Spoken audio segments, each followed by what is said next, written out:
The alarm bells rang through the command center of Border Station Omega-7. Commander Zektar's 4 blue arms moved quickly across his control panel as red warning lights flashed around him. His scaled face showed worry as he read the scanner reports. "Sir, we have an unknown ship crossing into our space," reported Lieutenant Velshaw, her tentacles dancing over her workstation. "It came from the dead zone near the old Sol system."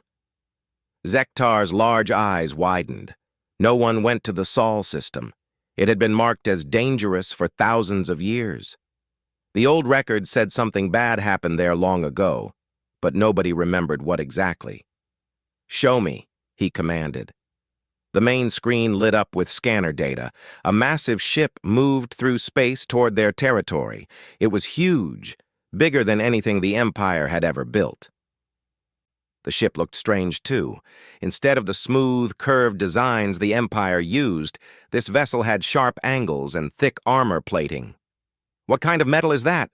Zektar asked, pointing at the readings. "The computer says it's mostly iron and titanium, sir," Velshaw replied, confusion in her voice. "But that's impossible. Those are primitive metals. No one has used them for shipbuilding in 10,000 years. Zektar studied the data more carefully. The ship's engines glowed with a strange blue fire. According to their scanners, it was using fusion power, ancient technology that the Empire had replaced with antimatter drives long ago. But somehow these old engines were pushing the massive ship faster than their most advanced ships could travel. "Try to scan their weapons," he ordered. The scanner beam reached out toward the unknown ship. Immediately, the readings became fuzzy and unclear. It was like the ship's hull was eating their scanner signals.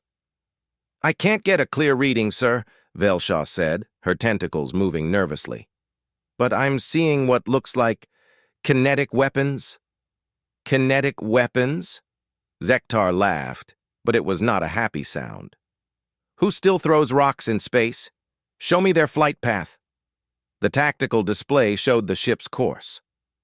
Zektar's laughter died in his throat. The vessel wasn't wandering randomly or exploring. It was heading straight for the Empire's industrial worlds, with the confidence of someone who knew exactly where they were going. "Send a message to Admiral Kethvar on Zephyros Prime," Zektar commanded. "Priority 1. We have a problem." 3 hours later, Admiral Kethvar stood in his war room on the capital world. He was old for a Zephyrian, his blue scales pale with age, but his mind was still sharp. Around the holographic table stood his best officers from different species across the Empire. "Explain to me again why I should be worried about one primitive ship," the Admiral said, studying the data. Captain Mordek, a tall crystal being from the Vorthan worlds, spoke in his ringing voice. "The ship is not responding to any communication attempts, sir. We have tried all 47 standard contact methods." "And their technology makes no sense," added Dr. Yelandra, the Empire's top scientist. Her green skin glowed slightly as she thought. These fusion drives should not be able to push such a massive ship so fast. "The physics don't work." Admiral Kethvar zoomed in on the ship's image. The vessel looked like it had been built for war. Every surface bristled with weapon ports and armor plating. Strange symbols were painted on its side, marks that looked almost like writing, but in no language their computers could read. "What about the crew?" he asked. "Unknown, sir," replied Intelligence Officer Quintel, his large brain visible through his transparent skull. "We cannot scan through their hull. Whatever they built this ship from, it blocks all our sensors." The Admiral walked around the holographic display, studying the ship from every angle. Something about it bothered him. The design was crude, yes, but there was something else. It reminded him of old stories his grandmother used to tell, stories about the dark times before the Empire brought peace to the galaxy. "Where exactly did this ship come from?" he asked. "The Sol system, sir," Captain Mordek replied. "The restricted zone." A chill ran through the room. Everyone knew about the Sol system. It was marked in red on every star chart with a simple warning: "Stay away." The old record said it was dangerous, but no one alive knew why. "Sir," Dr. Yilandra spoke quietly, "I checked the old archives. There are fragments of reports from 12,000 years ago, something about a glass world found in that system. The surface had been burned by nuclear fire." "Self-destruction," Admiral Kethvar said with a wave of his hand. "Primitive species do that all the time. They discover nuclear weapons and destroy themselves." "But, sir," the scientist continued, "there were also reports of escape ships. The old explorers found evidence that some survivors had fled before the destruction." Admiral Kethvar stopped walking. He stared at the image of the massive ship with its crude armor and impossible speed. Suddenly, the stories his grandmother told didn't seem like just stories anymore. They were warnings. "How long until it reaches our core worlds?" he asked. 18 days at current speed, sir," replied the navigation officer. The admiral looked around the room at his officers. He could see the same thought in all their eyes. This was not just an unknown ship crossing their border. This was something that had been traveling through the dark between stars for thousands of years, coming home to settle an old debt. "Send word to all fleet commanders," Admiral Kethvar ordered. "I want to know everything about that ship, and I want to know it now." As his officers hurried to carry out his orders, the admiral remained staring at the holographic display. The ship continued its steady course toward the heart of the Empire, unstoppable as death itself. Captain Geltos had been in the Imperial Navy for 30 years. He had made first contact with 17 different species. He thought he had seen everything the galaxy could offer. He was wrong. The INS Stellar Harmony was the best reconnaissance ship in the fleet. Its crew came from 6 different species, each bringing their own special abilities. The Mindari could read thoughts across space. The Vorthan could analyze any material by touching it. The Luxari could see energy patterns invisible to other eyes. "Distance to target?" Captain Geltos asked from his command chair. 2 million kilometers and closing," replied Navigator Kesselin, her insect-like eyes tracking multiple displays. "The unknown vessel has not changed course or speed." Geltos studied the massive ship on his main screen. Up close, it looked even more threatening. The hull was covered in thick plates of metal welded together like armor. Strange tubes and sensors stuck out at odd angles. It looked like someone had built a fortress and taught it to fly. "Try the universal greeting again," he ordered. Communications Officer Telvar, one of the telepathic Mindari, pressed his hands against his temples. His mental voice reached out across space, sending the mathematical sequence that meant peaceful greeting in every known language. Nothing. "Standard radio frequencies?" Geltos asked. "Already tried, sir. No response on any channel." The captain frowned.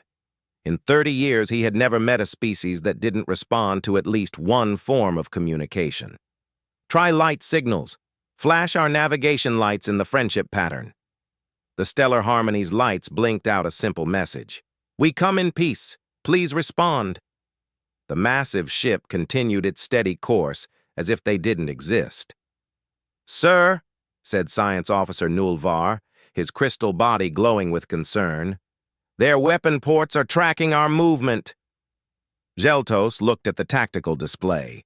The alien ship's guns were indeed following them, like the eyes of a predator watching prey. "All stop," he commanded. "Let's see if they're just being careful." The Stellar Harmony slowed to a halt. The alien ship continued past them without changing speed or direction, but its weapons never stopped tracking their position. "Captain," Telvar said suddenly, his mental voice tense, "I'm getting something. Not thoughts exactly, but emotions. They know we're here. They just don't care."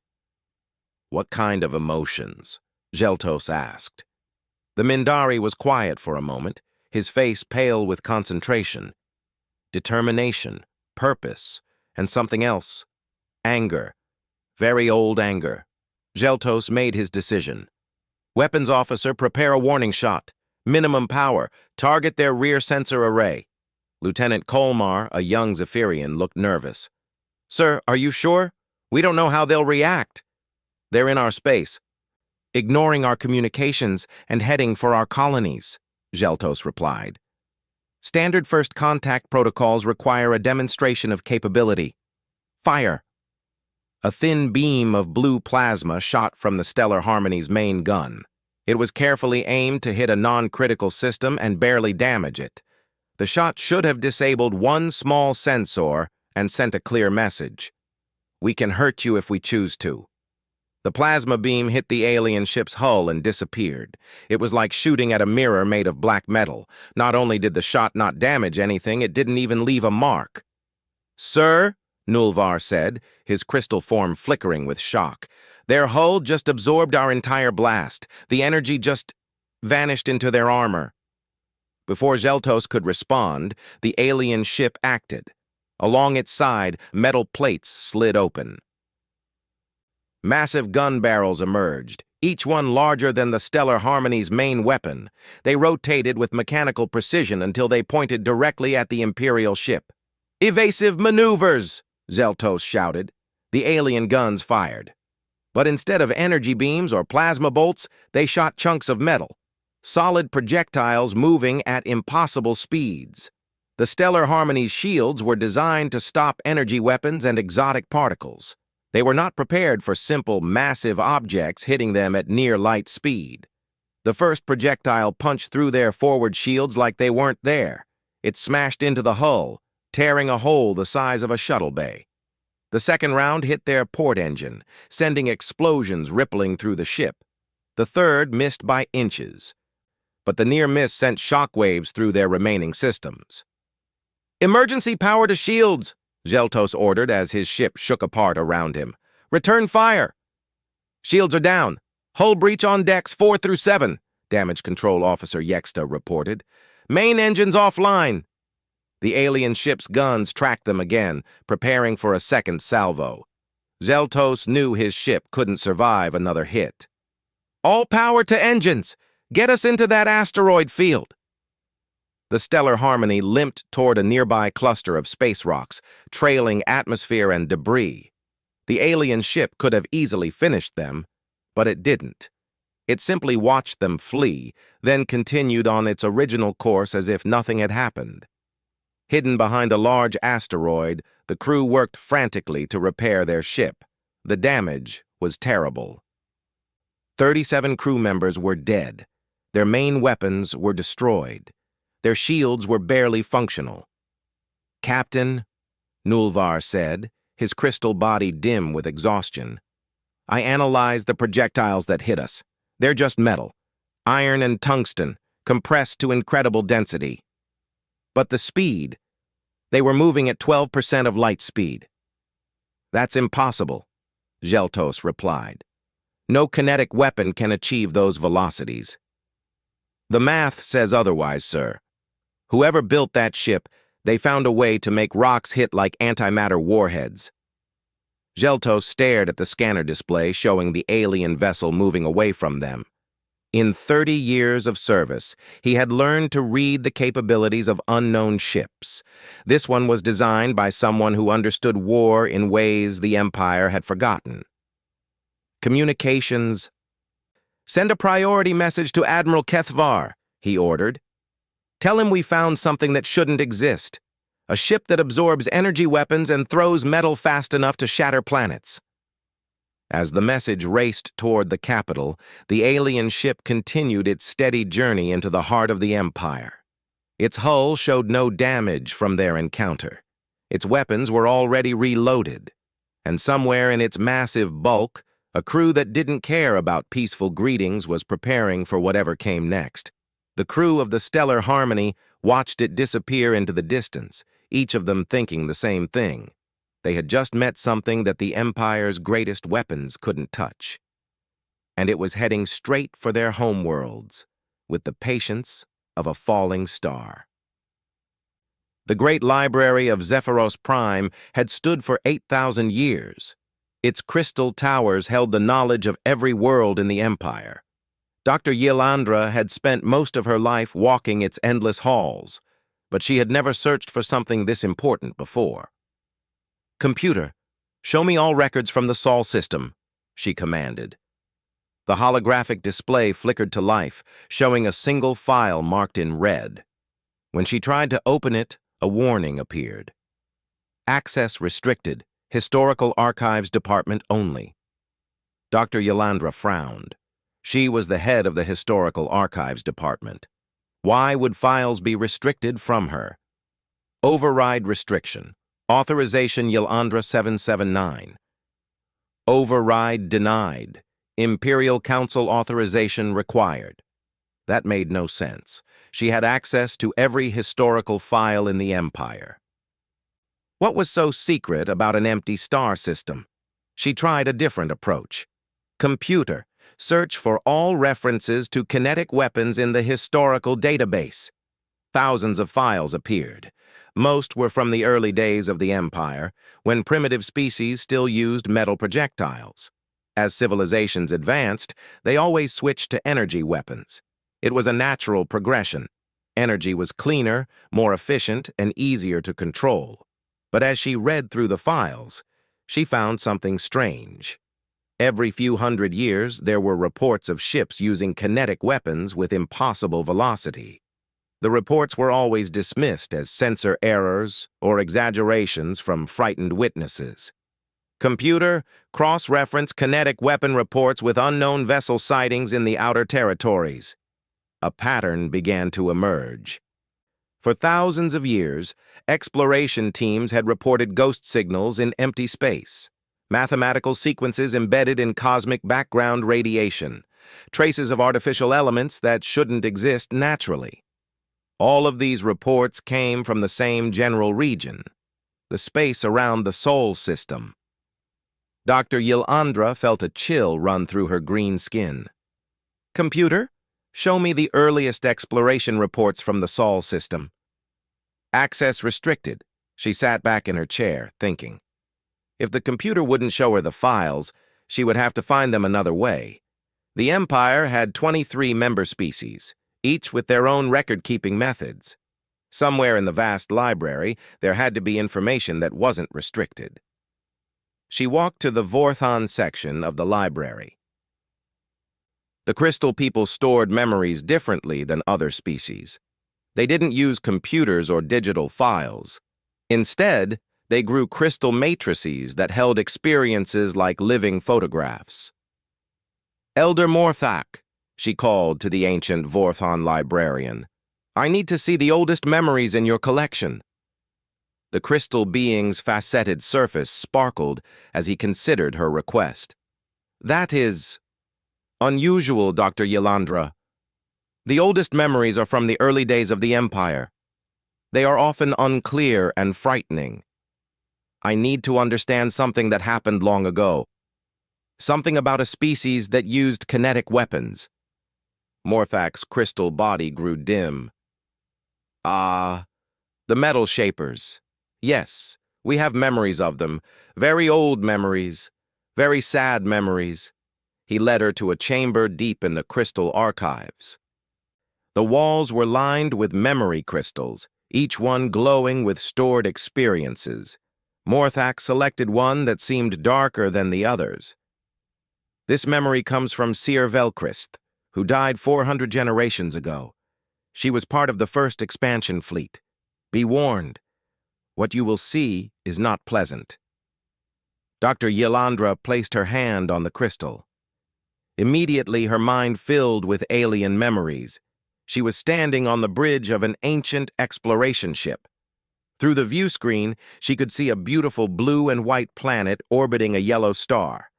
Continents covered with green plants. Oceans that sparkled in the sunlight. It looked like paradise. "Life signs are confirmed," reported the ship's science officer. "The dominant species appears to be bipedal, carbon-based. They have achieved atomic energy and spaceflight." The exploration commander, a being she didn't recognize from any current Empire species, nodded. Standard procedure.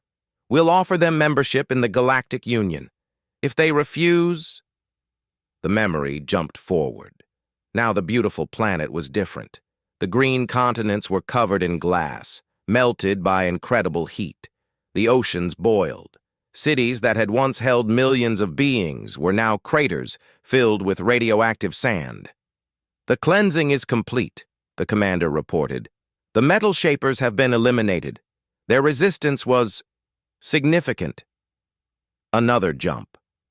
The exploration fleet was leaving the system, but not before placing warning beacons around the entire region. Mark this system as forbidden, the commander ordered. These creatures were too dangerous to be allowed to spread.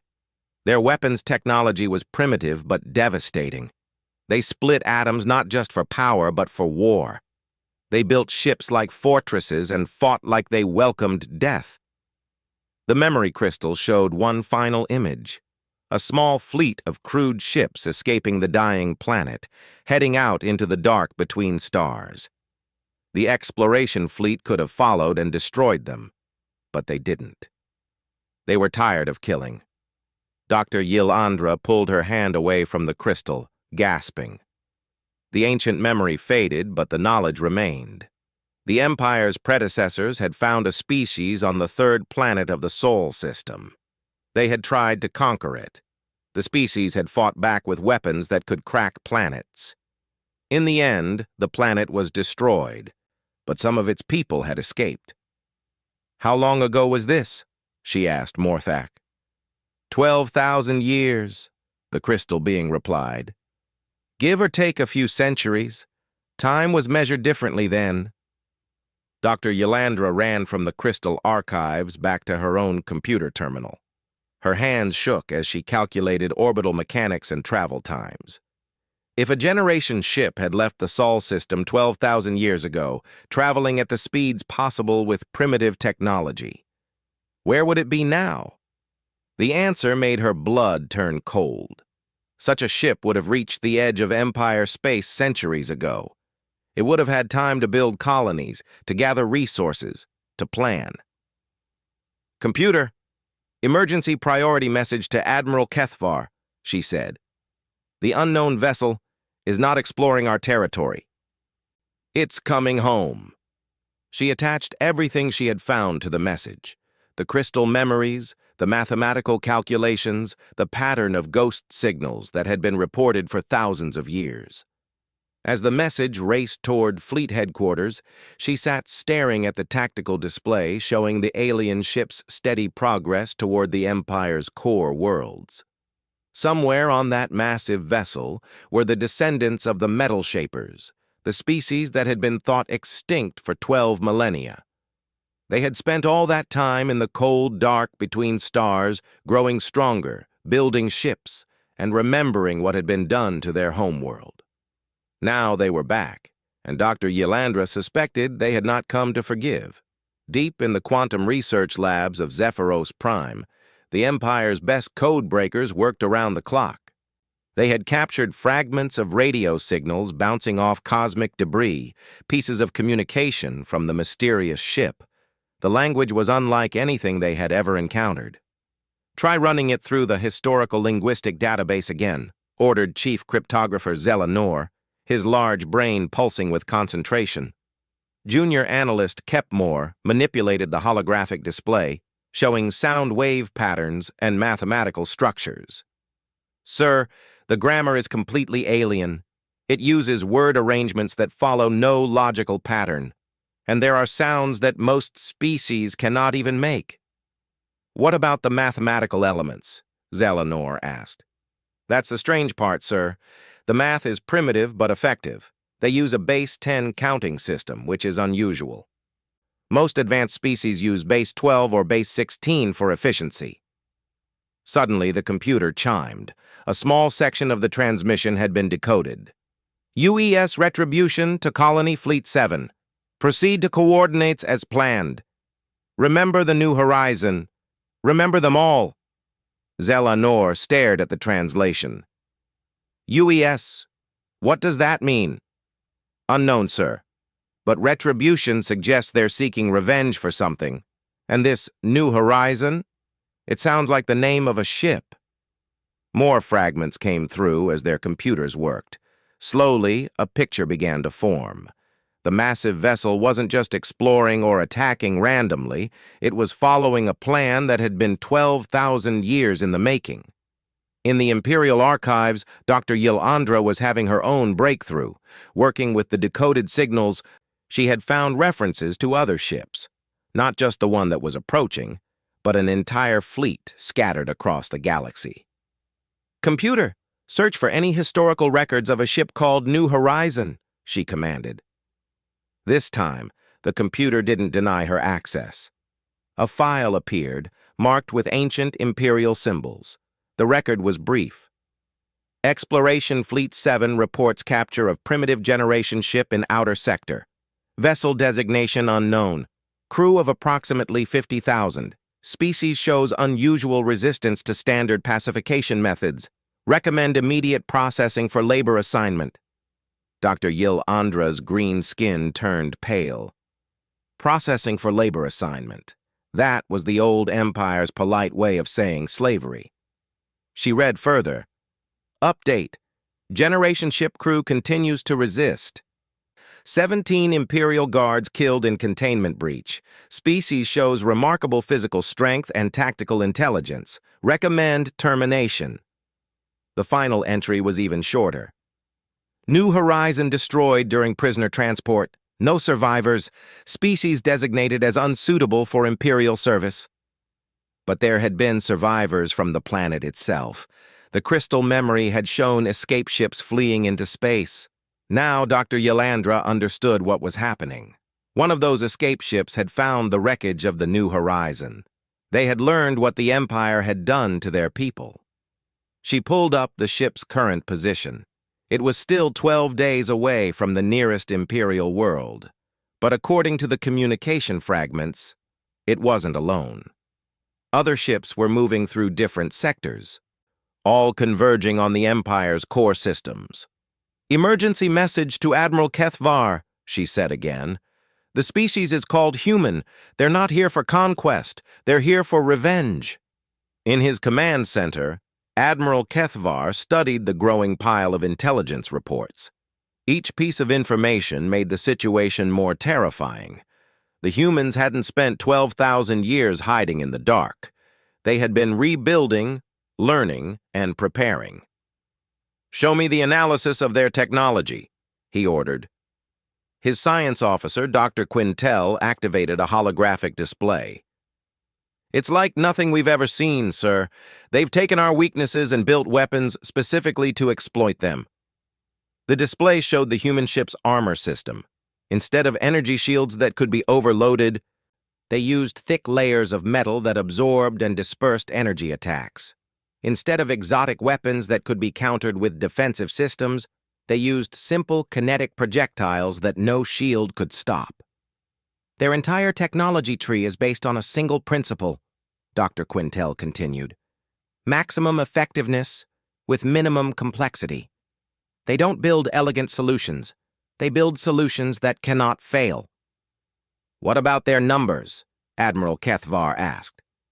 "Unknown, sir. But the communication intercepts suggest multiple colony worlds and a substantial industrial base. They've had 12,000 years to grow and multiply." The Admiral walked to his strategic display, showing the positions of all Imperial fleets. He had the most powerful military in galactic history at his command. But looking at the data about human technology, he began to doubt it would be enough. "Sir," his communications officer interrupted, "we're receiving a transmission. It's on all frequencies in their language. The computer is translating it now." The main screen activated, showing a human face for the first time. Admiral Kethvar was shocked by how similar they looked to some Empire species. 2 eyes, 1 mouth, hair on their head. But there was something in their expression that made his blood run cold. It was the face of someone who had waited a very long time for this moment. "This is Captain Sarah Chen of the United Earthship Retribution," the human said. Her voice was calm, but there was steel underneath. We are broadcasting to all Imperial forces in this sector. We know you can understand us. The transmission showed the human ship's bridge. It was functional and efficient, with no decorative elements. Everything was built for war. 12,000 years ago, your people came to our world, Captain Chen continued. You demanded our surrender. When we refused, you turned our planet into glass. You thought you killed us all. Admiral Kethvar watched, fascinated and terrified by the humans' controlled anger. But some of us survived. We rebuilt. We learned. And we never forgot what you did to Earth. We never forgot the 50,000 souls you murdered on the New Horizon. The transmission showed images, the glass remains of Earth, slowly healing over millennia. Human colonies on distant worlds. Massive shipyards building vessels designed for one purpose. We didn't come here to conquer your empire, Captain Chen said. We came here to make sure you remember us, to make sure this never happens again, to any world, any species, ever. The transmission ended, but its message was clear. The humans weren't interested in negotiation or surrender. They had spent 12,000 years preparing for this moment, and nothing would stop them from seeing it through. Admiral Kethvar looked around his command center at his officers. For the first time in his long military career, he didn't know what orders to give. How do you fight an enemy that has been planning this war for longer than your civilization has existed? Admiral Kethvar stood alone on the bridge of his flagship, the INS Eternal Glory. Around him, the stars seemed colder than usual. In 6 hours, the human ship would reach the outer edge of the Kepler system, where 3 billion Imperial citizens lived and worked. He could order the entire Third Fleet to attack. He could turn this into the largest space battle in galactic history, but he wouldn't. Communications. Open a channel to the human vessel, he ordered. All frequencies. Make sure they can hear me. His crew looked at him with surprise. The Admiral was known for decisive action, not negotiation. But 40 years of military service had taught him when to fight and when to step back from the edge of disaster. Channel open, sir, reported his communications officer. This is Admiral Kethvar of the Zephyrian Imperial Fleet. I am speaking to the captain of the vessel Retribution. I request immediate parley under the ancient laws of space. For several minutes, there was no response. Then the main screen activated, showing the human bridge. Captain Sarah Chen looked exactly as she had in the previous transmission. Calm, determined, and completely without fear. Admiral, she said simply, I know who you are. Your reputation precedes you. What do you want to discuss? Kethvar studied the human's face. Up close, he could see the intelligence in her eyes, the strength in her jaw. This was not someone who would be easily intimidated or fooled. I want to prevent a war that will destroy both our civilizations, he said honestly. I've read the reports about your capabilities. You can hurt us badly, but we have numbers and resources you cannot match. We'll destroy each other. Captain Chen leaned back in her chair. Behind her, Admiral Kethvar could see other humans working at their stations. They all had the same focused intensity, like soldiers who had trained their entire lives for this moment. You're probably right, she admitted. A full war would cost millions of lives on both sides. But Admiral, 12,000 years ago, your people committed genocide against Earth. They enslaved our colonists. They thought they had erased humanity from existence. That was not my people, Kethvar replied. The Empire has changed since those days. Most of our current member species weren't even spacefaring when that happened. But you benefited from it, Captain Chen said, her voice growing harder. Your empire was built on the bones of conquered worlds. Earth was just one of many. The only difference is that we survived to remember. Admiral Kethvar felt the truth of her words like a physical weight. The modern empire was peaceful and prosperous, but its foundations were laid by conquerors who had crushed anyone who resisted. "What do you want?" he asked. "Justice? Revenge? The destruction of everything we've built?" Captain Chen was quiet for a moment, studying something off-screen. When she looked back, there was something different in her expression. Not mercy, but the possibility of it. "We want acknowledgement," she said finally. "We want the truth about what happened to Earth and to the New Horizon to be told in every school in your empire. We want reparations, not money, but the return of any human survivors from those ancient conquests. And we want a treaty that guarantees this will never happen again." "And if I refuse?" Admiral Kethvar asked, though he already knew the answer. "Then we'll take what we came for," Captain Chen replied. "We've mapped every imperial world, every military base, every industrial center. We know your weaknesses better than you do. We can cripple your civilization without destroying it completely, but many of your people will die in the process." The admiral looked around his bridge. His officers were listening to every word, their faces showing the same realization that was dawning on him. The humans didn't want to conquer the empire. They wanted to break it down and rebuild it into something that could never again commit the crimes of its past. "What guarantees do I have that you'll honor such an agreement?" he asked. "None," Captain Chen said bluntly. "Just as we had no guarantees when your predecessors came to Earth offering peaceful cooperation before they started bombing our cities. But, Admiral, we didn't cross 12,000 years and half the galaxy to lie to you now. We came here to finish something that should have been settled long ago." Admiral Kethvar made his decision. "I'll need to consult with the Imperial Council. This is beyond my authority to negotiate." "You have 6 hours," Captain Chen said. "After that, we proceed with our original plan." The transmission ended. Admiral Kethvar immediately contacted Zephyros Prime, speaking directly to the Emperor himself. The conversation was brief and difficult, but the Emperor was no fool. He could read tactical reports as well as anyone. 5 hours later, Admiral Kethvar received authorization to negotiate a full treaty. The next day, representatives from 23 imperial species met with the human delegation on a neutral space station. Captain Chen led a team of humans who seemed perfectly normal except for the intensity in their eyes. The look of people who had been shaped by historical memory into something harder than steel. The negotiations took 3 months. The Empire agreed to everything the humans demanded. War crime tribunals would be established. History books would be rewritten to include the truth about the early conquests. Resources would be devoted to finding and freeing any surviving humans in imperial space. Most importantly, a new Charter of Species Rights would be signed, guaranteeing that no world could ever again be conquered simply for refusing to surrender. The treaty signing ceremony was broadcast across the galaxy.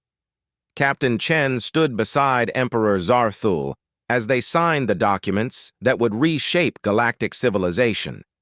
As she placed her name on the historic agreement, she spoke words that would be remembered forever. "Today we honor not just the memory of Earth and the New Horizon, but every world that was lost, every species that was silenced, every life that was taken in the name of empire. We do this not for revenge, but so that future generations will know the cost of forgetting that all intelligent life has value." The human fleet, which had remained hidden throughout the negotiations, finally revealed itself. Hundreds of ships emerged from hyperspace around imperial worlds, not attacking, but making their presence known. They were a reminder that humanity had kept its word about being prepared for war, and now they were keeping their word about peace. Admiral Kethvar, now retired from military service and serving as the Empire's first ambassador to humanity, stood on the observation deck of his former flagship. He watched human ships escort convoys of freed colonists back toward the Sol system, where Earth was slowly being restored to its former beauty. His aide, a young Zephyrian officer, joined him at the window. "Sir, do you think this will really change anything? Will the Empire truly be different?" Admiral Kethvar smiled, feeling lighter than he had in years. "Lieutenant, 12,000 years ago we thought we had erased a species from existence. Today, that species is teaching our children about justice and mercy. If that's not change, I don't know what is." In the distance, the human ships continued their work, patient as always, making sure that the galaxy remembered the price of forgetting its past.